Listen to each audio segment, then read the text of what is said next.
Hola, buen día a todos. Vamos a continuar con un tema que se llama edema. ¿Qué es un edema? Un edema básicamente es la acumulación anormal de líquido en el espacio intersticial.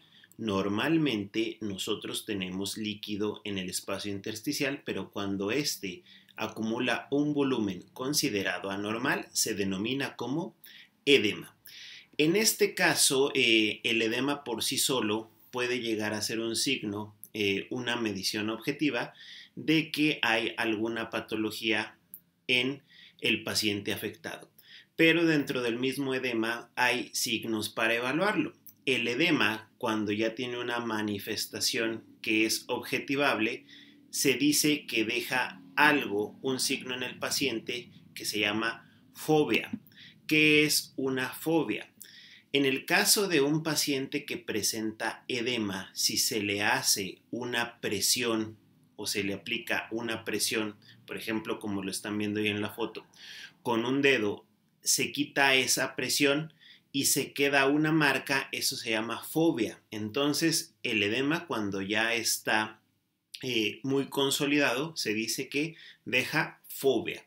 Si tú, por ejemplo, haces este ejercicio de que te presionas en cualquier extremidad o en cualquier área de tu cuerpo, y pueden ver, ahí yo hago esa presión y no dejo una fobia. ¿Por qué? Porque no tengo un edema en mi mano. Entonces, del paciente que pueden ver ustedes ahí en la foto, en esa pierna ya se está presentando ahí un edema, una edematización, y para checar si en realidad se trata de eso y no se trata de otra cosa como una neoplasia, una inflamación, se hace esa presión y si se queda la presión durante algunos segundos ahí marcada como lo indica la flecha, eso se llama fobia. Entonces, en la antigüedad, para tratar de diferenciar eso de otras patologías, se hacía esa presión. Hoy en día tenemos métodos más modernos, incluso para predecir si se va a presentar un edema o para evaluar si lo que se presenta en el paciente es un edema, porque no todos los edemas pueden dejar fobia. Entonces, ¿cómo se hace esto? Bien, entonces vamos a ver lo siguiente. Eh, Aquí en este esquema, nosotros tenemos el sistema circulatorio, aquí posición capilar, y del otro lado tenemos el espacio intersticial, o sea, el espacio que hay entre el sistema circulatorio y los tejidos. Entonces, fíjense bien cómo funciona la formación de un edema. Cuando nosotros estamos en condiciones normales, presentamos dos tipos de presiones que se oponen, la presión hidrostática y la presión oncótica. Esta presión hidrostática puede ser capilar e intersticial, según donde se presente en cada una de estas dos partes. Y la presión oncótica también puede ser capilar e intersticial. Entonces, estas fuerzas, presiones hidrostática e intersticial, siempre se están contraponiendo. Por ejemplo, aquí en este caso, cuando nuestro corazón bombea la sangre, lo hace con una determinada fuerza. Esa fuerza va a generar una presión en los vasos sanguíneos, en el sistema circulatorio, y esa presión con la que llega la sangre bombeada por el corazón se llama presión hidrostática capilar. Esa presión generada ahí va a hacer que el flujo que está en el sistema circulatorio quiera salirse hacia el espacio intersticial y se salga. ¿Por qué? Porque ahí en ese caso pueden ver ustedes que los capilares no son, por así decirlo, una tubería completamente sellada. Vean que tienen poros los capilares. Y vimos en el video de inflamación de cómo se daba la transmigración y todas esas cosas, que estos poros se abren un poquito, se tienden a cerrar, dependiendo de las necesidades del cuerpo humano. Entonces, si dejaron por ahí salir a un neutrófilo para hacer transmigración y luego hacer fagocitosis, entonces por esas aperturas obviamente va a salir líquido. Ahí en ese caso, por eso nosotros tenemos poquito líquido en el espacio intersticial, lo cual es completamente normal. ¿Y qué determina que ese líquido salga? La presión hidrostática capilar que viene del flujo de, el bombeo de la sangre por el corazón. Entonces, tenemos ahí la presión hidrostática capilar. Luego, nosotros tenemos algo que se llama presión oncótica capilar. ¿Qué es la presión oncótica capilar? Vean ustedes que ahí en el vaso sanguíneo yo puse algunas células, eritrocitos, leucocitos, pero las pelotitas o grupos de pelotitas que están en verde son proteínas. Los puse para asemejar que fuesen proteínas plasmáticas, sobre todo albúmina. Entonces, en este caso, ¿qué es lo que hacen las proteínas, la albúmina y otras proteínas en el sistema circulatorio? Ahí en ese caso vean que puse la presión oncótica capilar como una presión, una fuerza opuesta a la presión hidrostática. ¿Por qué? Porque, por ejemplo, ahí esas proteínas, vean donde puse la flecha amarilla, están tapando los poros por donde sale el líquido. Y eso obstruye que el líquido salga, que el líquido se vaya. Ahí en ese caso sería como si la presión hidrostática estuviera empujando el agua para salir por una coladera, pero hubiera basura en la coladera. Y obviamente si hay basura en la coladera, el flujo se va a detener y no es como debería de ser. Entonces es una fuerza opuesta. Obviamente las proteínas no son basura, pero deben de saber que la presencia de ellas mismas generaría en términos muy básicos una presión osmótica que hace que el líquido que está queriendo salir hacia el espacio intersticial, esa fracción acuosa se detenga y tenga un flujo contrario. Entonces ese flujo contrario se llama presión oncótica capilar y está dado por la concentración de proteínas plasmáticas principalmente.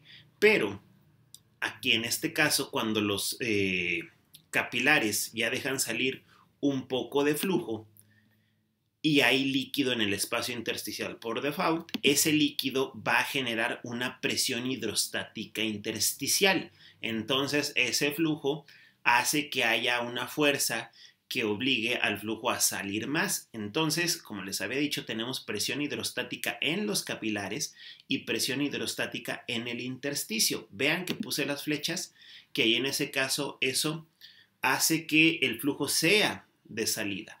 Y también nosotros tenemos presión oncótica en el intersticio. Entonces, ahí están esas dos fuerzas que se contraponen. Nosotros también tenemos cierto contenido de proteínas en el espacio intersticial. Entonces, estas presiones siempre se están contraponiendo. La presión hidrostática capilar va a tener un flujo, una fuerza que hace que vaya de salida respecto a los vasos sanguíneos, a los capilares, y la presión oncótica que venga de regreso. Entonces, estas presiones se están contraponiendo. Una va y la otra viene. ¿Qué genera la presión hidrostática? El flujo del bombeo, la fuerza del bombeo del corazón, cuando hace sístole y diástole, lo envía con una presión y esa es la presión hidrostática capilar. ¿Qué genera la presión oncótica que se opone a que el flujo se vaya hacia afuera? Sobre todo la generan las proteínas plasmáticas y las proteínas que están en el intersticio, generan esa oposición. Entonces, aquí en este caso, ¿qué es lo que nosotros debemos de razonar? Estamos dándole un contexto al edema.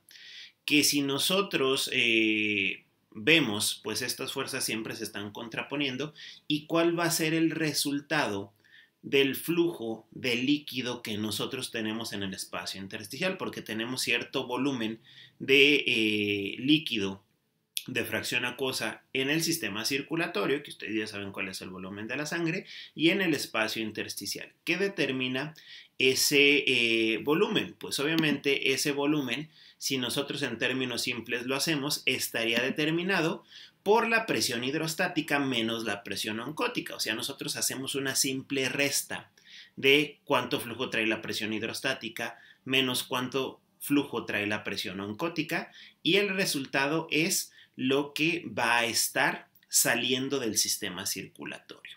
Aquí en este caso, nosotros vamos a sustituir en esas ecuaciones a qué es igual la presión hidrostática. La presión hidrostática va a ser igual a la presión hidrostática capilar menos la presión hidrostática intersticial. Vamos a restar estas fuerzas para ver cuál es el cambio de estar afuera respecto a dentro de los capilares en el flujo que se va presentando. Entonces, vean, presión hidrostática capilar menos la intersticial va a ser igual a la presión hidrostática total, por decirlo así. Luego, nosotros sustituimos que la presión oncótica va a ser igual a la presión oncótica intersticial menos la presión oncótica capilar. Aquí la resta está invertida, primero va la intersticial y luego va la capilar, porque el flujo en este caso es contrario. Entonces nosotros lo que básicamente estamos viendo es cómo determinar mediante una resta cuál va a ser la presión que gane, y la presión que gane va a decir hacia dónde se va el flujo de la fracción acuosa que está ahí en el sistema circulatorio. Entonces, aquí en este caso, nosotros debemos de saber, que probablemente ya lo sepan, que existen instrumentos para medir la presión. Aquí en este caso existen valores normales de la presión que debe de tener estos parámetros en un paciente sano. La presión hidrostática capilar tiene un valor de 17.3 milímetros de mercurio. Recuerden que las unidades con las que se mide la presión hidrostática, cualquier tipo de presión, las más aceptadas son milímetros de mercurio.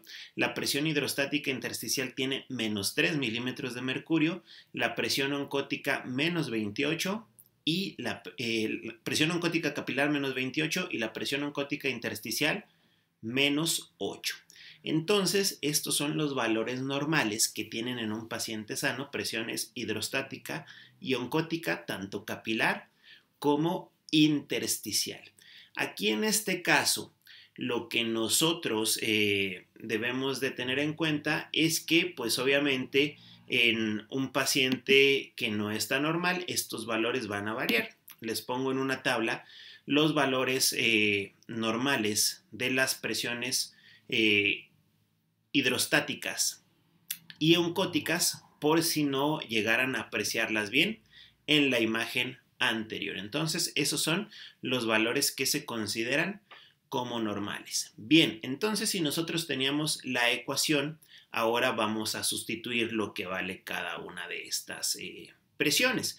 Yo aquí puse una sigla para que en la ecuación de más abajo no se tenga que poner todo el nombre presión hidrostática capilar. Puse PHC, presión hidrostática intersticial PHI, presión oncótica intersticial POI y presión oncótica capilar POC.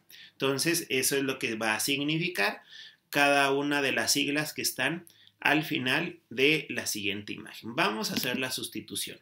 Entonces, si nosotros habíamos visto que la presión hidrostática menos la presión oncótica me daban el cambio de presión y el flujo final, vean lo que hice yo ahí abajo.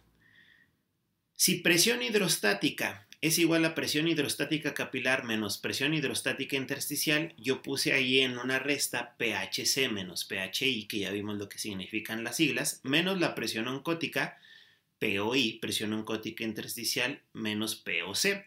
O sea que voy a restar las presiones y la fórmula que tengo yo es presión hidrostática menos presión oncótica, y acá abajo puse lo que vale la presión hidrostática. Presión hidrostática capilar menos presión hidrostática intersticial menos la presión oncótica, y luego puse lo que vale la presión oncótica, que es presión oncótica intersticial menos presión oncótica capilar. ¿De dónde saqué eso? Pues se hace así porque esas fuerzas se contraponen. ¿Ok? Entonces, luego más abajo yo sustituí los valores para hacer el cálculo.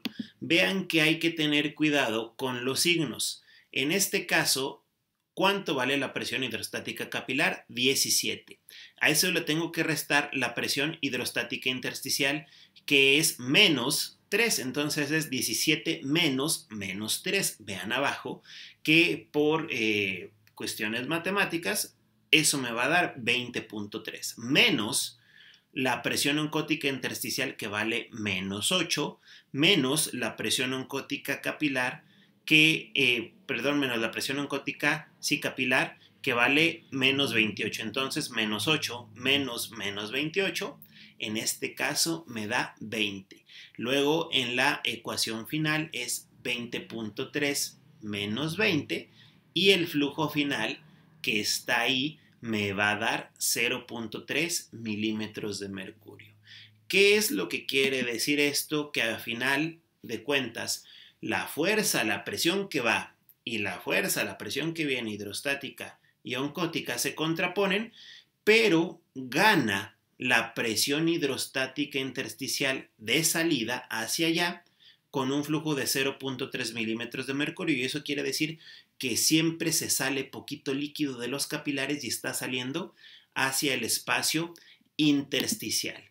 Entonces, aquí en este caso nosotros tenemos, como les había dicho, yo lo puse ahí en las flechas con colores, que la presión hidrostática, para que vean que se entienda más claro qué fue lo que resté, es 20.3 milímetros de mercurio, y la presión oncótica total 20 milímetros de mercurio. Si yo hago la resta, ahora sí, 20.3 menos 20, ¿cuál es el flujo final? Pues 0.3 positivo, y la flecha de donde salió ese 0.3, pues obviamente es la flecha color negro, y quiere decir que siempre en un paciente se está saliendo líquido con una presión pequeñita de 0.3 de los capilares hacia el espacio intersticial.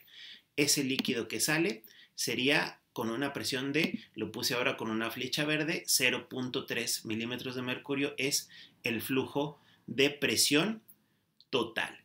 Bien, entonces aquí en este caso siempre se está saliendo líquido de nuestros capilares hacia el espacio intersticial. Entonces, ¿por qué no nos edematizamos? ¿O por qué a todos no se nos pone una fobia? Si siempre se está saliendo líquido, ¿por qué no nos ponemos como unas burbujas y estallamos? Si todo el tiempo, 24 horas, 7 días, todo el año, 7 días a la semana se está saliendo el líquido hacia el espacio intersticial, ¿por qué no nos edematizamos? Ese flujo extra que se está saliendo, deben de saber ustedes que lo está drenando nuestro sistema linfático. Entonces, ¿por qué no nos edematizamos cuando tenemos nuestras presiones en un parámetro que se considera sano? Porque nuestro sistema linfático se lleva ese pequeño flujo. Entonces se lleva ese pequeño flujo y lo que queda en el espacio intersticial es realmente muy poquito, y no nos estamos edematizando por nuestro sistema linfático y nos mantenemos en equilibrio. Incluso nuestro sistema linfático puede amortizar una serie de variaciones y tiene un límite para estar amortizando hasta 15 milímetros de mercurio extra de presión que sale. Entonces, por ejemplo, si se nos altera un poquito, por ejemplo, ahí el sístole, diástole del corazón, o el contenido de proteínas plasmáticas en términos que no varíen tanto, el sistema linfático puede estar drenando de 0.3 hasta 15 milímetros de mercurio y el paciente no presenta edema. Entonces, de esta manera se da el equilibrio en todos nosotros y hace que en los pacientes que se consideran sanos no se edematicen. Entonces, como puede llegar a darse que esto se descompense y que el sistema linfático ya no pueda con tanto líquido, cuando se acumula líquido en exceso en el espacio intersticial, se va a ver un aumento del volumen que es palpable, y que si tú le haces esa presión, se queda ahí esa marca que se llama fobia. Entonces, así funciona el edema o la formación de edema para los pacientes, y en este caso, este es el equilibrio de un paciente normal. Vamos a ver más adelante cómo es que se pierde dicho equilibrio. Entonces, con esto terminamos este video y nos vemos en el siguiente.